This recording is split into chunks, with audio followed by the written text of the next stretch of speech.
Do this. First of all, the commitment, unbelievable. Good stuff. Nothing like learning at Shabbos is over whatever time, and we were already over time, and it's great. But yes, I was so moved by what everyone said. Rabbi Rose said that learning l'shem for the sake of Klal Yisrael. So let's do that. We're going to learn. Well, you have to remind me because I'm sure going to forget sometimes at 6:20 in the morning. But we are learning for the sake of the Jewish people. That's what we're doing. Okay, so here we go. It's going to be so Matzei Shabbos. For anyone who listens to my Matzei Shabbos recordings, they're usually a little bit faster.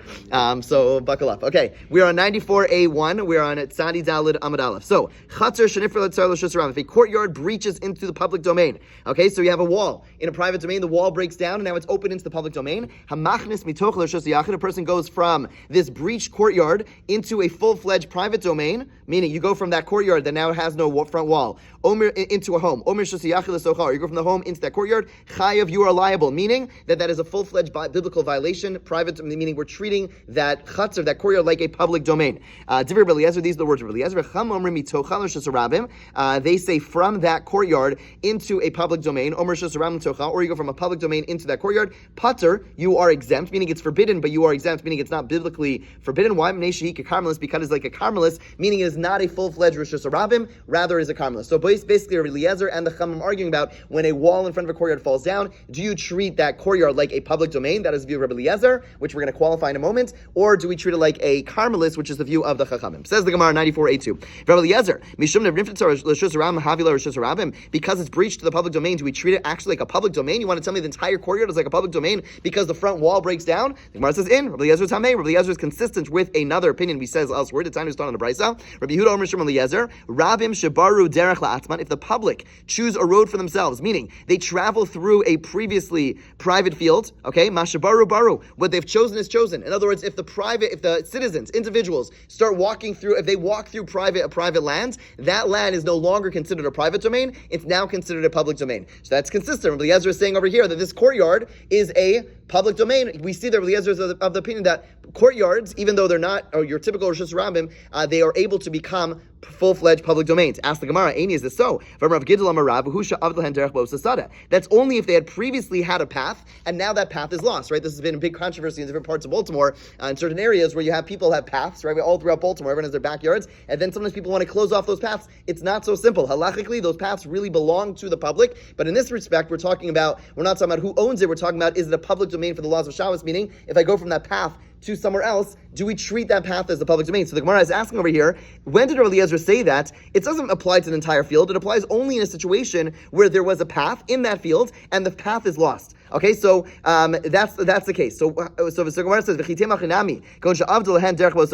so how would that apply over here? What that would apply to is, if you look at that picture down below, that picture basically has a scenario where you have a dotted line and a more, a line, okay? And basically what's happening over here is there's a debate. We know that that people used to walk along the Rosh Hashanah. The question is where they stopped walking. There used to be a wall there, which was where they stopped walking. You can't walk on a wall, right? So there is a wall there, and they walked up until the wall. The question, and then the wall breaks down, and it's completely obliterated. And now there's a debate between the owner, who says that the line of the wall was over here, okay, and the populace, who says, the people walking through, they say the line was over here. So now we're not exactly sure. And there, basically, Sir Eliezer says, in that case, yeah. In this case, there's a doubt as to who actually, were the public walking in this area or not.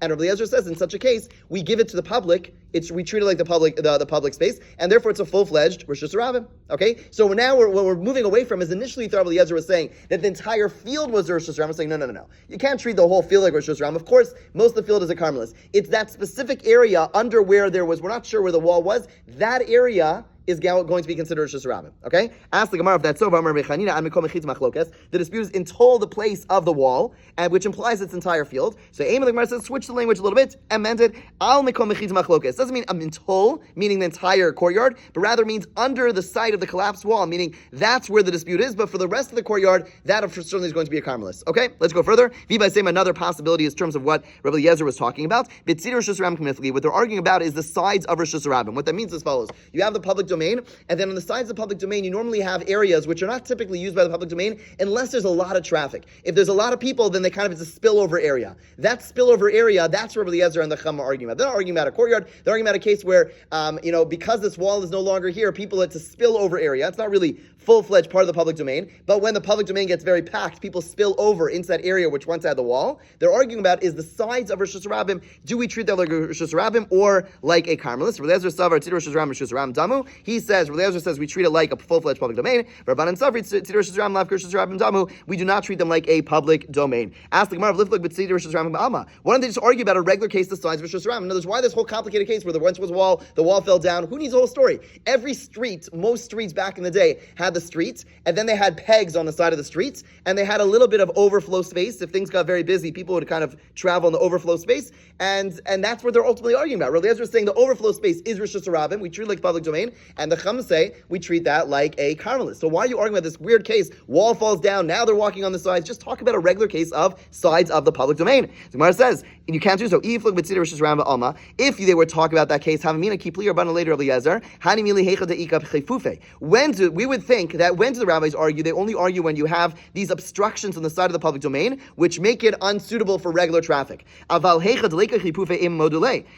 Maybe in a situation where there are no barriers. In other words, your classic case of the size of Rosh Hashanah is as follows: you have a streets, and then you have these cones. You have these yellow. Some of you have them in the modern streets nowadays. You have those yellow things sticking up, which are meant to keep traffic somewhat limited.